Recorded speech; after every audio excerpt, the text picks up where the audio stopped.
Well, welcome everyone. It's a real pleasure to be back here with you. Some of us were gathered yesterday for a day long. I know some of you joined last Monday, a week ago.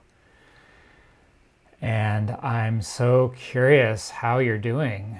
Geez, what a roller coaster of a week this has been. I felt like this morning when I woke up, I felt like I needed another weekend just to recover from all of the intensity and the stress, even after a day of practice yesterday. I feel like my system is still unwinding and kind of adjusting to the new reality of the election results. I know for millions of Americans here and people around the world that the results of the election in favor of Joe Biden and Kamala Harris has been a huge relief, that many people feel literally safer in their bodies and their communities for the future of their children, in terms of the need for changes in policy for climate change, healthcare, and so many other essential issues facing our world today. And like you, also fully aware that there's a substantial portion of the country that feels the exact opposite.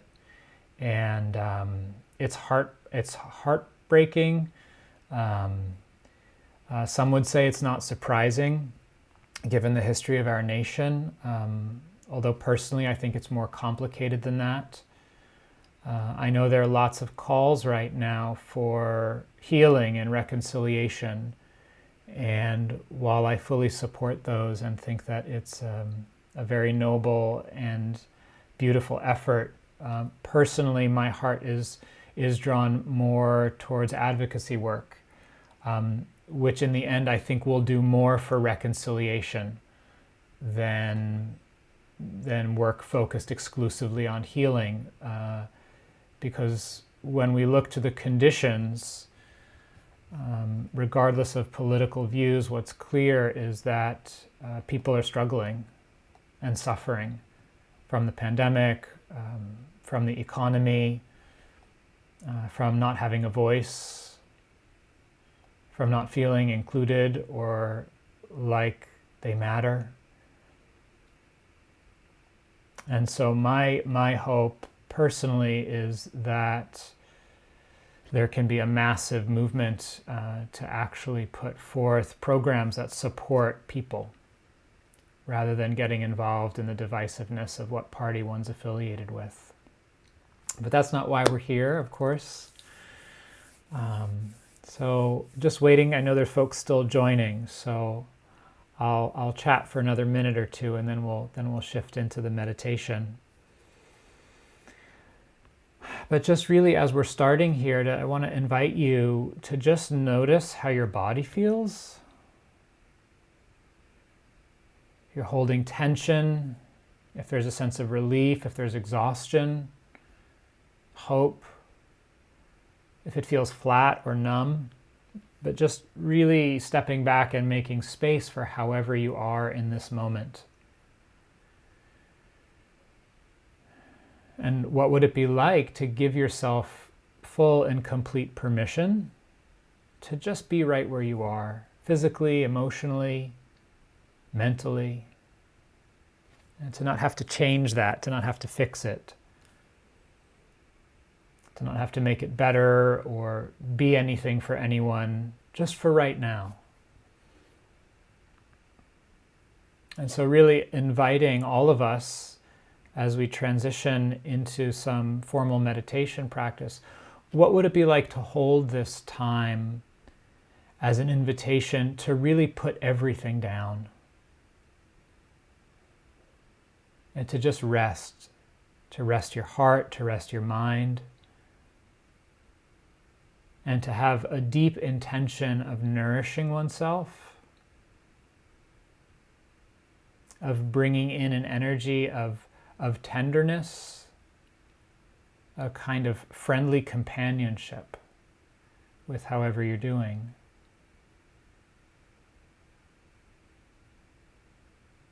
in the service of kind of resetting and orienting towards our life and our responsibilities. So let's go ahead and do some practice together. We'll sit for about 20 minutes, and then we'll have some time for questions and discussion. So I invite you to find a comfortable position. Do whatever your body needs to shift gears, to settle in.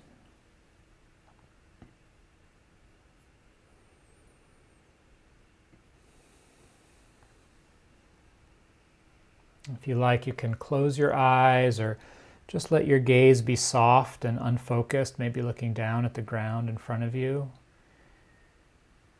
And if you'd like, I invite you to join me by taking a few slow, deep breaths to begin. This is just a way of resetting the nervous system and supporting the process of settling in.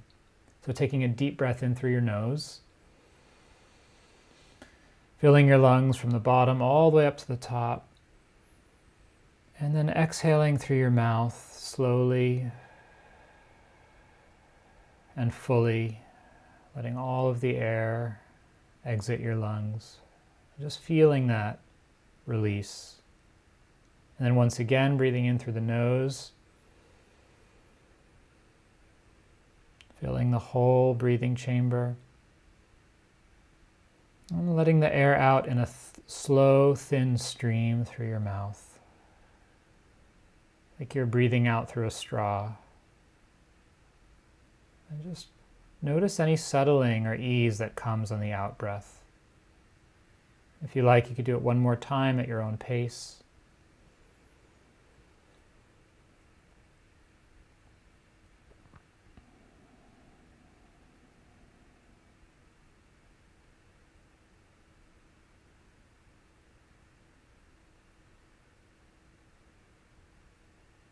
And noticing the weight of your body, feeling the contact with the chair or the ground beneath you. Seeing if you can give your weight to the earth. Just softening and relaxing any places of tightness or tension. And letting that firm, steady ground beneath you start to support the weight of your body.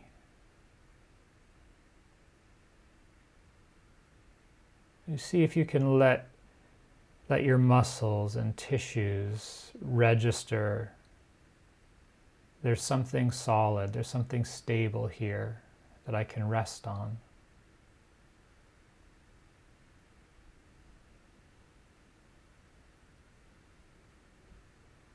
Bringing your attention to your forehead, the eyes and eyebrows, letting all of those muscles be soft and relaxed.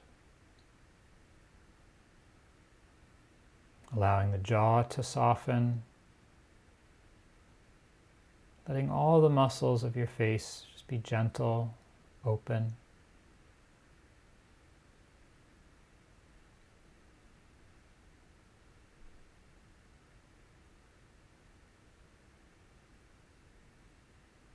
Feeling the throat, the neck and shoulders. Imagine that you were yawning or letting out a deep sigh, as if the throat cavity could gently open or relax.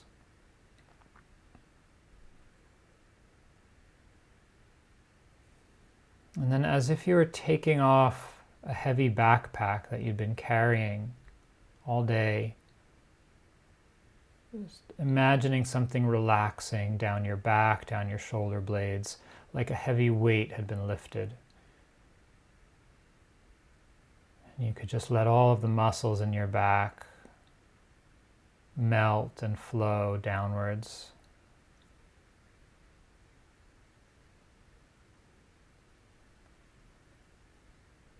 Letting that intention of release, of relaxation continuing down your arms, all the way down into your hands. Seeing if you can let your hands be totally and completely relaxed. All of the muscles and joints.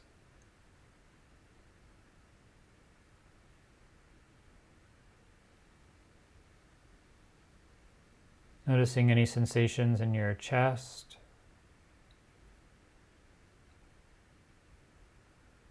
And seeing, just by bringing awareness there, can there be some ease or some sense of space around the sensations there. Letting the belly and abdomen be soft so the breath can flow.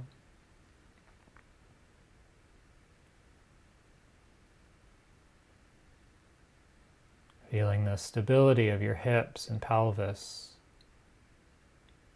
down into the strong muscles of the legs, the knees, the lower legs. Sensing your feet.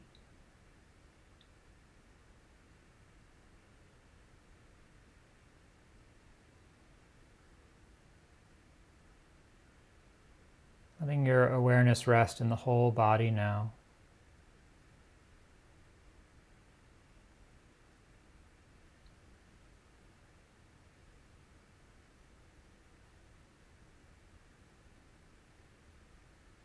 Feeling its mass, its warmth.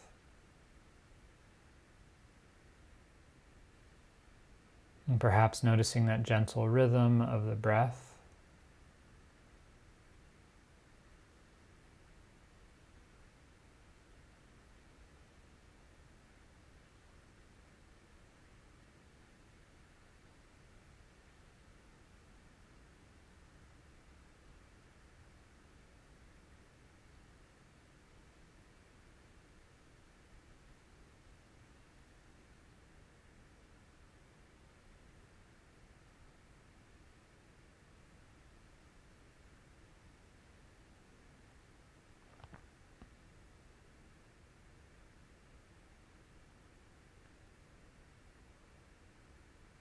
And recalling this intention to put everything down.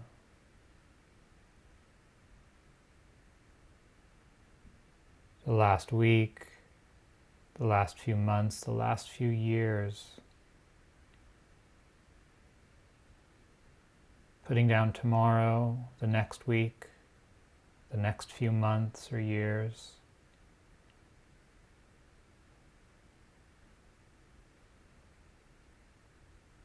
Like we're creating a little oasis or haven in the here and now. A nest right in our own heart where we can settle in and take refuge.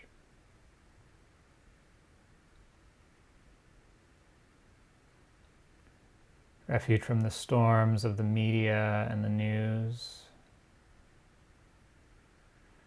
Refuge from the uncertainty of life. Refuge from the barrage of thoughts and impulses, moods and emotions that course through our being.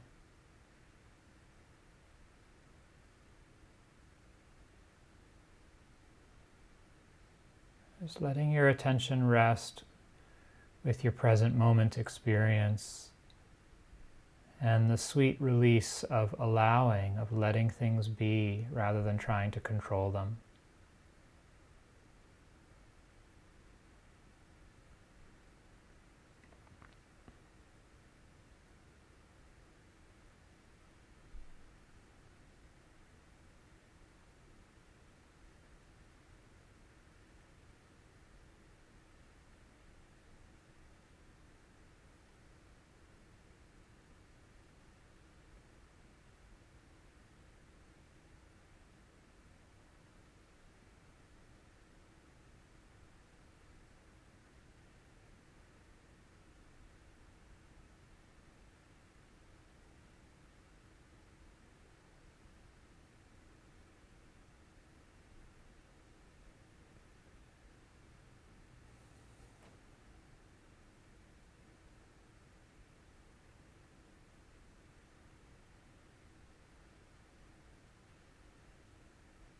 And so resting the attention with something simple like the breath or the body,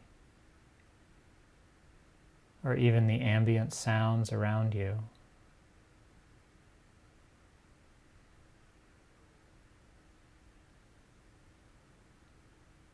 Just gently and kindly inclining your attention to that direct present moment experience.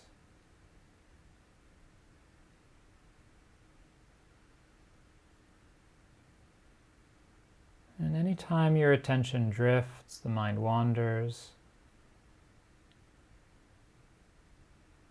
smiling inside,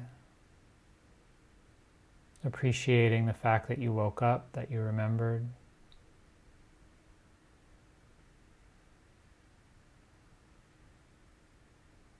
And coming back to the simplicity of this moment, one moment at a time.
In a way, this practice is like learning to be your own best friend.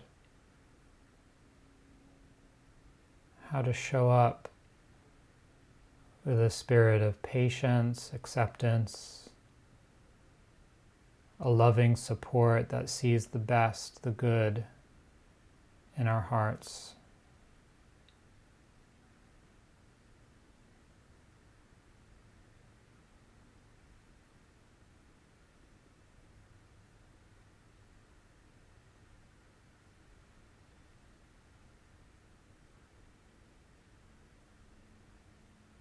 If you like, inviting some of that warmth,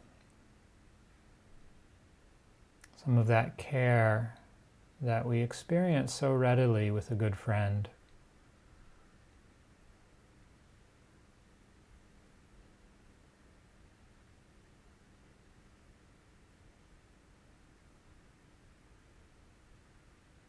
And if that doesn't feel accessible to you, even just imagining a mentor, a friend, even a pet, a niece or nephew, offering that kindness to you, seeing it in their eyes, sensing it in their being.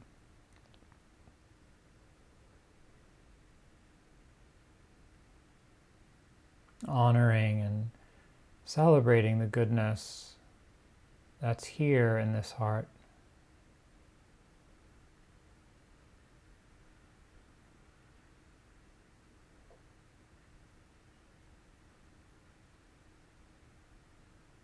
we've all got our faults. It's a mixed bag.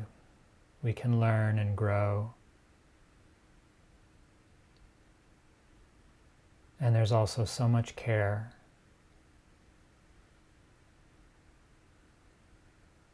So much goodness available in each of our hearts if we make space for it,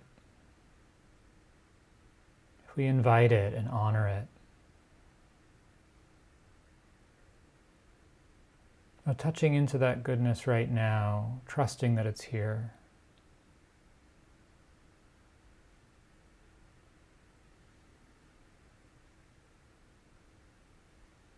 And from the wisest place inside yourself, asking, what's needed? What do I need right now, today, to take care of myself, to take care of my goodness?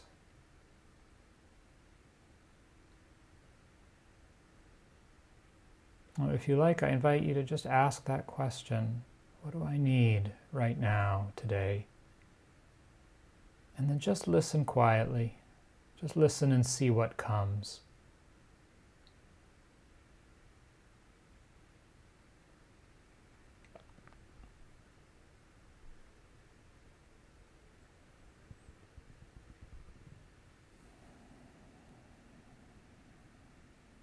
Trusting your own deepest wisdom.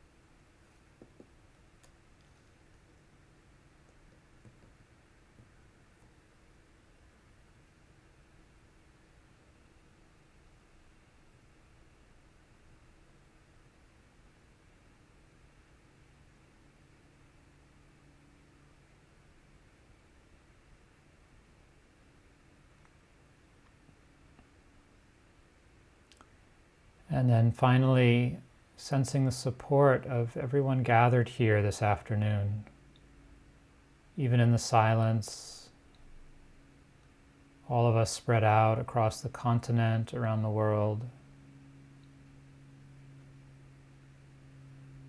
bringing our hearts to the foreground, trying to meet this life with a wakeful and compassionate awareness, to see what's needed. How can I help?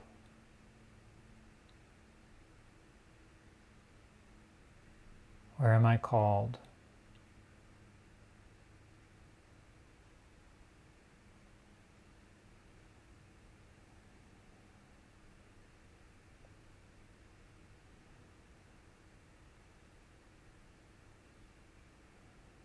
And sensing the strength of that care in all of us.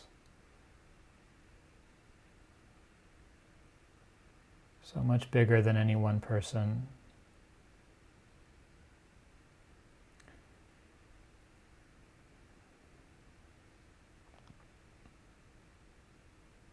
And so if you like, sending the wish outwards,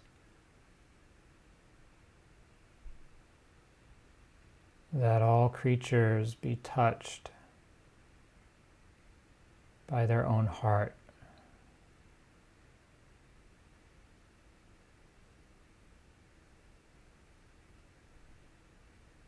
May all of us wake up to our own goodness, to see our highest potential and take steps to move in that direction.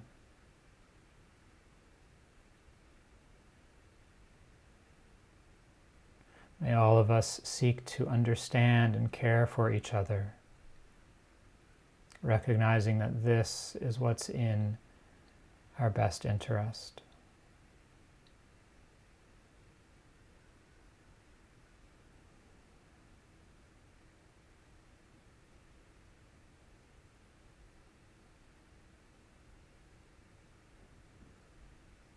May all people and creatures be free from suffering and oppression.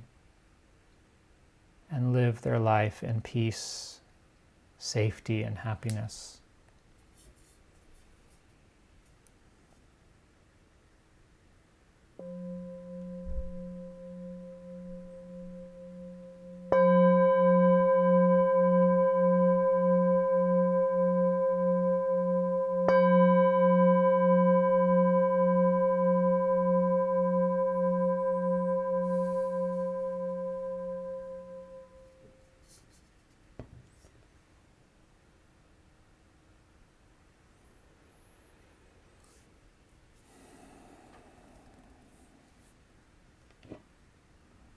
And so as you transition out of the meditation, just noticing how your body feels,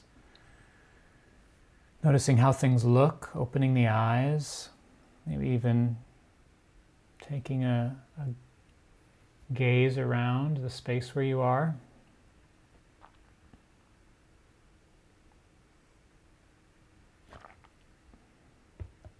So as we shift gears here into our Q&A, for anyone who would like, these calls that I've been offering really are a gift. There's no obligation or expectation for anything. And if you'd like to support my work, you're welcome to. I'll put the link in the chat for offering donations, but please do so only if you feel moved to. I wouldn't want anyone to do so out of a sense of obligation. So we have about 20 minutes if there's any questions you have about how to hold where you're at and use the tools of meditation to support your own well-being, your activism, your engagement. I'm very happy to try to offer anything I can in that regard. So feel free to either type in the chat or raise your hand if that's easier for you in the meeting. So feeling fear about what's to come, what President Trump might do in this transition. Fear is a natural and universal emotion. No one knows how this transition is going to go. So I can't speak to that, but I can speak to the experience of fear and how to meet that and calm that in your body, regardless of the cause of the fear, right? So fear is connected to our need for safety and self-preservation. It's a very basic and deeply rooted response. And so there's something in honoring the energy of the fear while still staying connected to our intelligence as a way of evaluating the reality of the threat. And oftentimes fear is about the unknown future. And we make up stories about what's going to happen and then react to those stories that haven't even occurred yet. Right? Like that famous quote, most of the terrible things in my life never happened. Right? So on the one hand, I would invite you to notice how the fear is in your body, to actually feel the energy of it and work with the breath, work with awareness to try to just make space to let that energy move through you rather than fighting it or feeding it. And at the same time, just take a step back from any of the stories or thoughts that might be feeding it.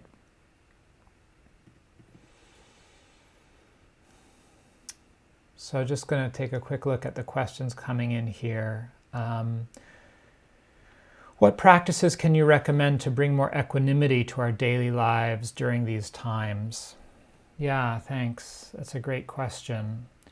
I think that the first and most fundamental point is already embedded in your question, which is the need for practice, the need for training, and the recognition that as we live through these times of upheaval, which, let's be honest, are likely to continue, whether we're talking about climate change, racial injustice, the pandemic, the economy, we're on a roller coaster ride and it's probably going to continue. So we need some stability, some perspective, some space to handle all of those changes and the ups and downs. And we can take steps to train ourselves to have more resilience and balance.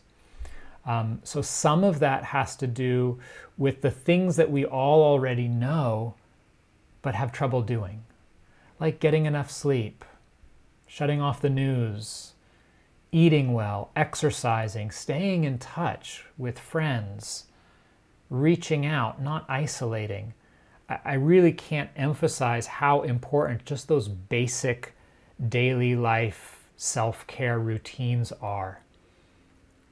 So first and foremost, you want to set up a good foundation for yourself by taking care of the mind and the body in those basic ways. As far as spiritual practice goes, many tools for this. Some of my favorites, first and foremost, having a daily practice of some kind.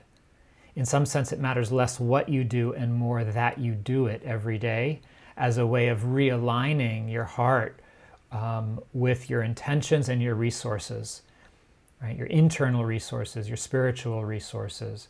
So this could be meditation practice, it could be chanting, it could be reflection, reading a short passage, it could be reflecting on your ancestors or the people or figures that inspire you. But the essential thing is taking the time to put everything else down and reconnecting with a sense of deeper purpose and interconnection with something larger than yourself.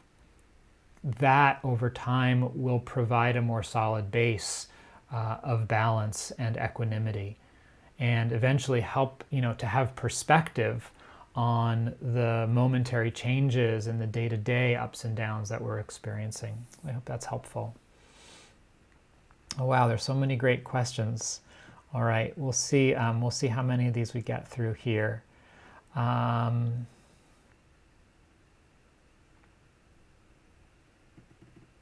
Wondering how to best meet people in my heart who are, quote, in your face with defiance about the election, masks, guns, etc. So hearing this person asking, so those who have different views than you about some of the important issues here in the United States today, and you specified meet them in your heart, so not face to face.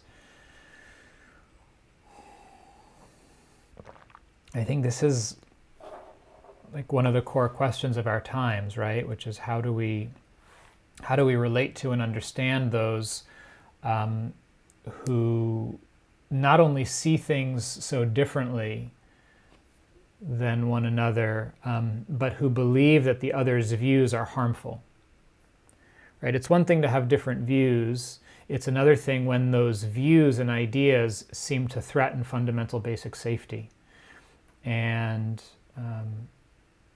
I think it's fair to say that there are a range of views in the country today.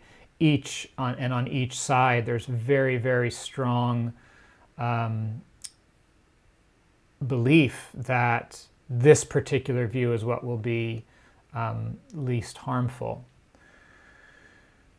So I want to make a distinction then between how we hold people in our heart and what we do and say externally in terms of taking action. And in the heart, my own approach, my understanding of the Buddhist path and the tradition of nonviolence, non-harming, is very much to aim to stay connected to and see the humanity of others. So to see past the view, I don't want to wear a mask, or you mentioned gun rights or the election, to see past the view to what the person cares about. And to see, can I connect with something that I also value in that? Whether it's personal freedom, sense of fairness and democracy, having a voice. So we can disagree about the data, we can disagree about how those views are enacted and what's actually going to lead to more democratic society, more safety, more protection. But can we humanize what the person cares about underneath? So that's how I would encourage you to relate, is to because it's less suffering for us, first and foremost. And second, demonizing others and viewing them as separate is the root of so much of what's wrong and sick in our society today. As soon as you don't see someone's humanity, you put them in cages, deny them asylum, deny them support, food, health care. So how do we see the humanity in the other person? Think about their sister, their brother, their sibling, their mother, their father. Think about them struggling to make rent, to put enough food on the table, feeling worried about their health, about their friends' health, wanting to protect the people they love, feeling committed to their community. These are things that we have in common as human beings. And so practicing with those ways of seeing and then cultivating the energies of kindness and compassion in your heart. And then any steps that we take in our civic engagement can come from a place of beloved community, of not seeing the other side as our enemies, but rather as fellow human beings. And that changes the way that we approach social change, activism, and civic engagement.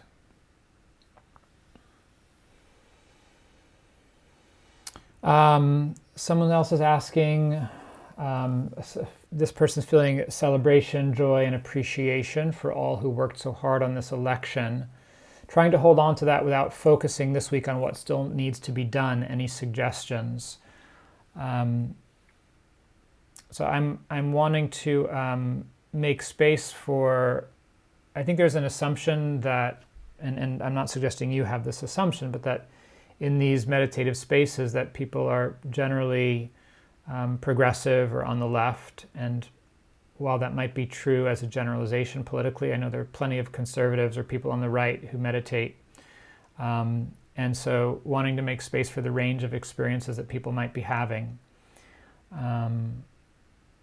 So for those who are in a place of appreciation, I think it is important to rest. It is important to allow oneself to be nourished by the fruits of one's actions, by the sense of relief or success that's come with the election results.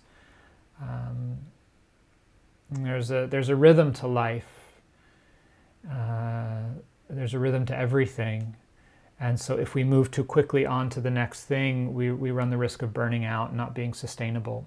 So I think it's a very individual choice about, where that line is, but I would encourage you to stay attuned to what you need and to give yourself time to really, like we're doing today, to really let down if this election result has been a win for you and your community, which as it has been for so many, to really take that in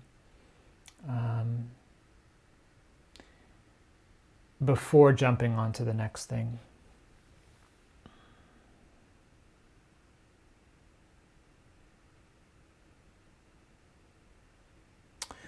So someone just saying that they've been feeling irritable and out of sorts, tense, even having done a lot of meditation, participated in the day long yesterday that I led. Any ideas of why I'm feeling this way? Could be lots of different factors, but as I've been pointing to, this last few weeks has been incredibly stressful for most everyone I know. And it's likely I would see it as just a kind of residual stress. It might be that the container of meditation is not the most supportive thing for your nervous system unwinding. So you might consider, are there other ways that would help you to feel relaxed, to decompress? Taking a long walk, an art project, baking something, writing a letter to an old friend, cleaning out a closet. What's going to help you to kind of just decompress more? That might be a helpful way of relating to it.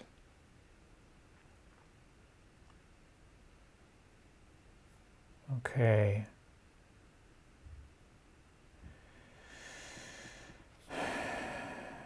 How do you respond to friends sending mean-spirited memes celebrating Biden's victory by demonizing and ridiculing Trump? I am a Democrat, but I feel this type of celebrating is negative energy and karma. Yeah, I would agree. I don't think it's helpful to demonize the other or to gloat, or, that's just going to lead to further division. As I was saying at the beginning of the call, what's needed is actually to unify around the very real needs and issues of the campaigns, rather than any particular candidate, but to actually hold Biden and Harris accountable to being serving the people, rather than running some particular agenda. I think social media is not really a place for meaningful conversation, as far as I've seen. It's not the place that it's not why people go there.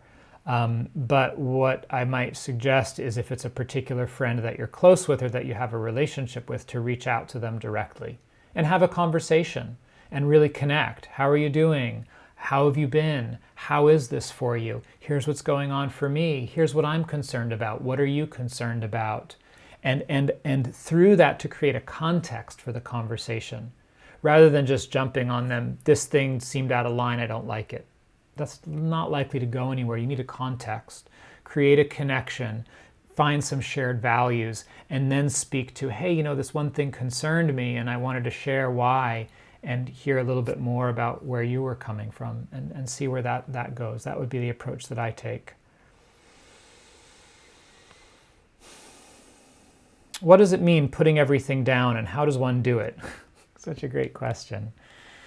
So, if you've ever taken a bath or been in a hot tub, what's it like when you first get in the hot water and you just take that deep breath and you sigh and you're just, Or you come home at the end of a long day and it's cold out and gray and rainy, and you walk into where you live and it's warm, and you take your coat off.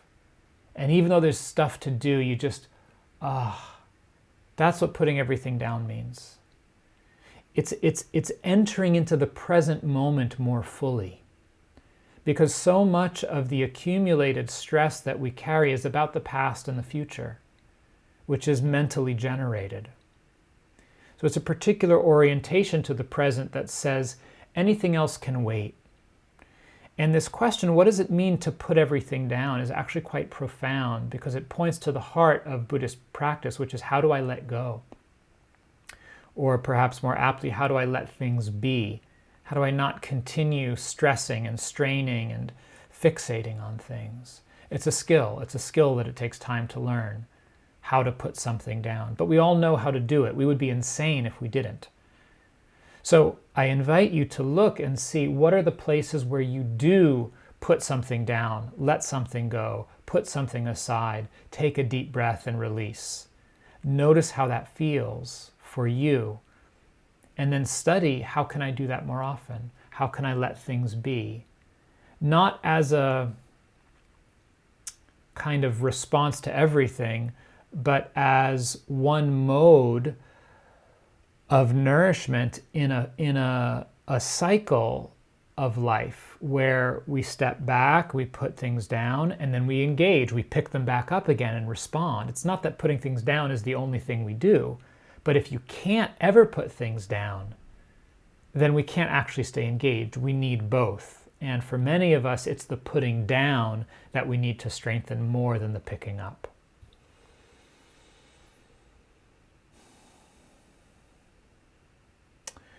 So my friends, we're coming to the end of our time. There are a few more questions in the chat, but what I'd like to do is to maybe just mark the end of our scheduled time. Those of you who have work to get back to, childcare, other things scheduled, I want to say thank you so much for coming. Thank you for your practice. I wish you well. Stay safe, stay strong, and I look forward to seeing you down the line. For those of you who'd like to hang out for a few more minutes, I'm happy to stay on for another 10 minutes or so and try to respond to a few more of these questions. So I'll do that now. All right.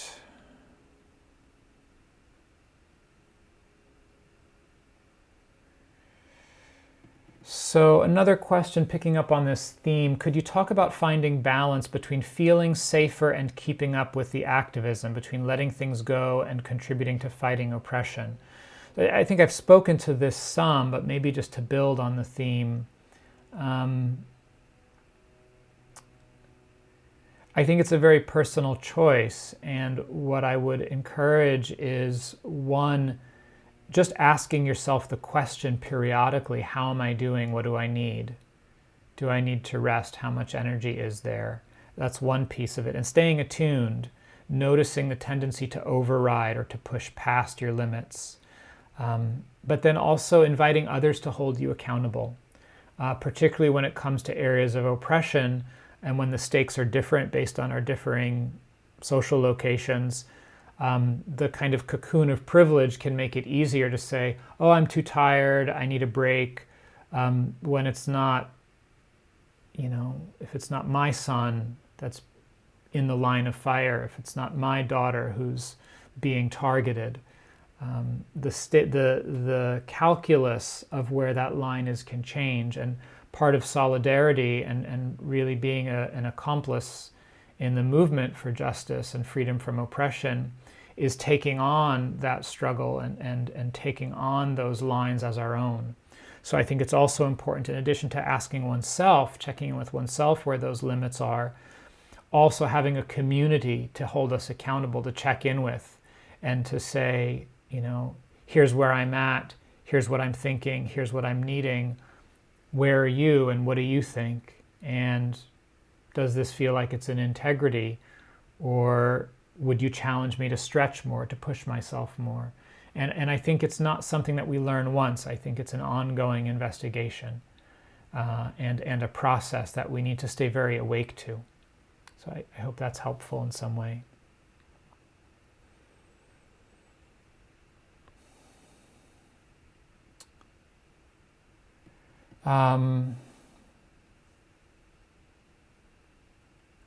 So just some comments on feeling hopeless, feeling helpless at the enormity of the division in the country, feeling small, how can I make a difference?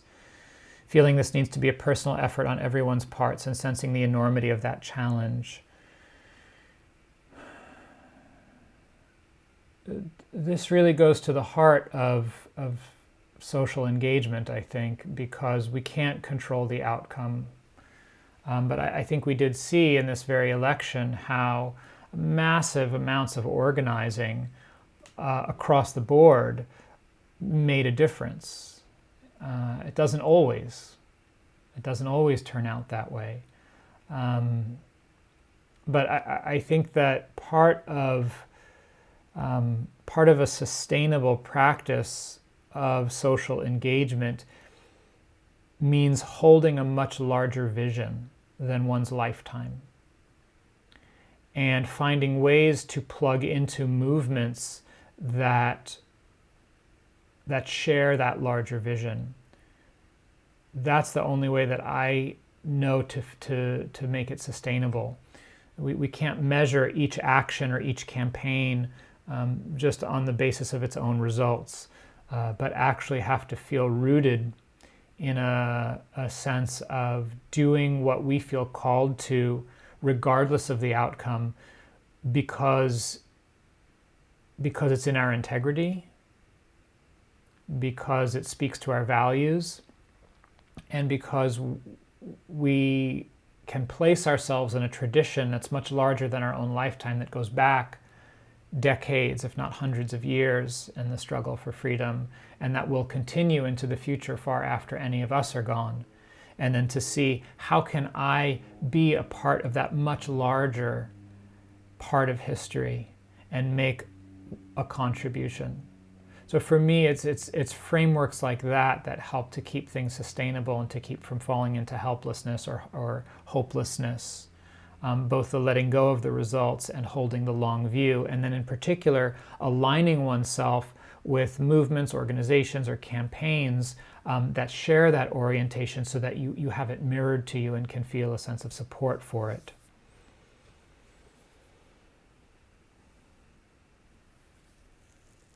How to find ways to advocate. I feel a need for a sense of purpose to mitigate grief.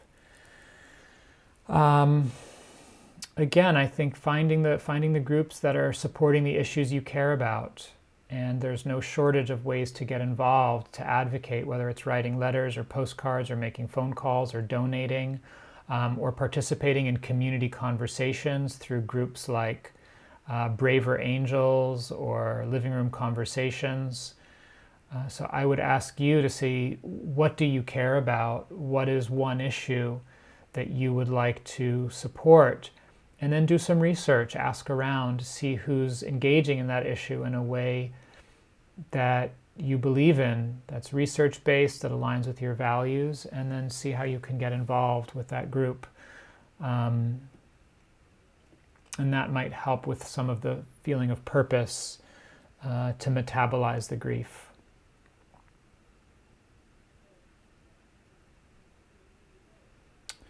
What to do if other people want to maintain their anger? I fear that we can't work together even if I want to because others don't. Yeah, we can't control other people. So I think it's important to focus on the change that we can make. And those who choose to hold on to their anger or their bitterness or a particular view, that becomes their path. And unless that's your calling to try to reach those people, I would say probably it's going to be more rewarding and more impactful to focus your energy elsewhere. And I think that there are enough people. I think that that's a minority. I can't back that up, but maybe it's just my belief that the number of people who want to hold on to anger is smaller than the number of people who want to move on. So I would encourage you to focus your energy in places where you think you can have an impact. So maybe one or two more, and then we'll wrap up. Any suggestions for what to do when my spouse doesn't do particularly well with self-care and is very stressed? I try not to ignore his stress or to tell him he shouldn't feel that way, but I'm not sure how to avoid it spilling over to me and our son. Yeah, it's tricky, right? Obviously, you can take care of yourself and do what you can to be resilient for your family and for yourself. But I wonder how you've talked about it, if you've talked about it, and if there's a way to talk about it that's non-threatening, that's non-blaming, that's non-demanding, that's not saying, I need you to do this, but rather, I care about you and I'm concerned. And I don't want to put pressure on you, but I also want to be able to talk about this. What's going on for you? How are you doing? Are you open to hearing some of the things I see and what it brings up for me? And see if you can create the conditions to have a conversation where you're allies to each other instead of being adversaries, where you're there both trying to do the best that you can and say, how can we support each other?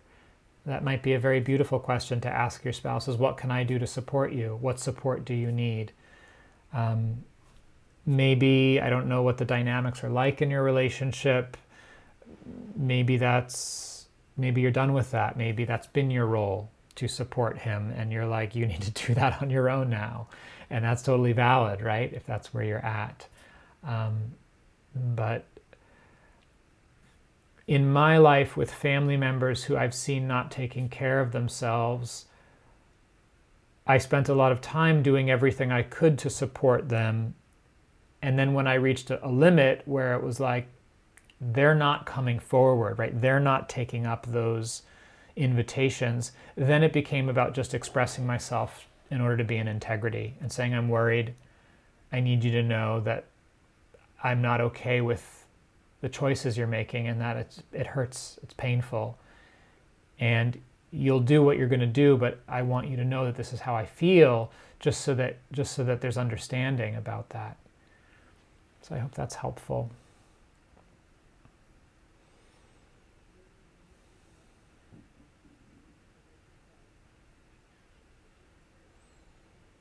So maybe last one.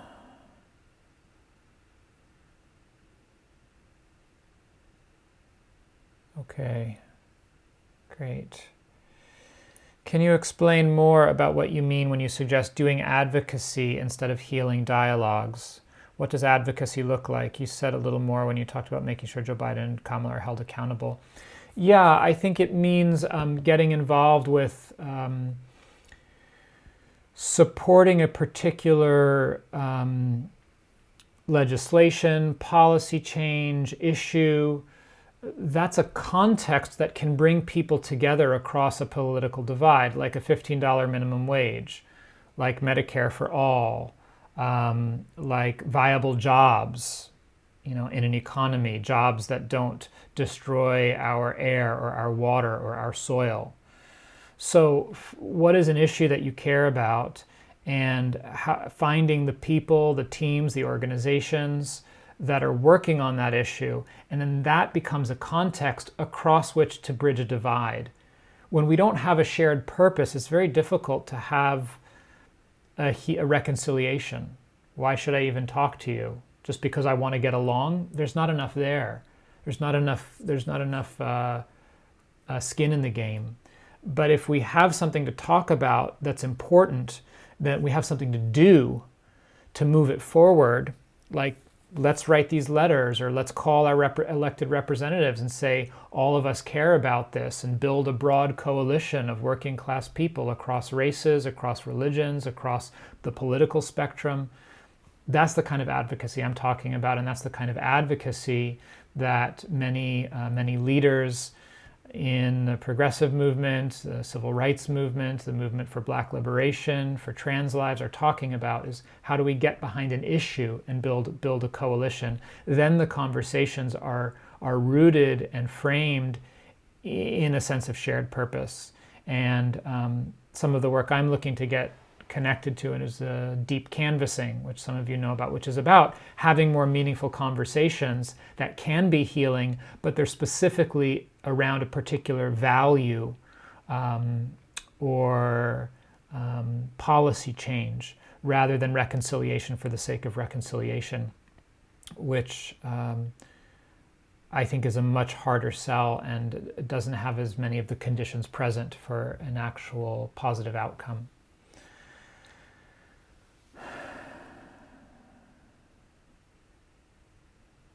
So, yeah, two of the organizations I mentioned were Living Room Conversations and Braver Angels. Someone asked about that. So we're coming up on the top of the hour here, friends. I think we're out of time, but sweet to be together. Thanks for hanging in for the last 15 minutes. And take care of yourselves. Take care of each other. And let's stay connected. I'm on social media, on Twitter and Instagram and stuff. So feel free to say hello there. I try to post regularly, and maybe see you at an event or a meditation down the line. All right, go well. Good to be together. Thanks so much. I'll unmute the lines. Folks can say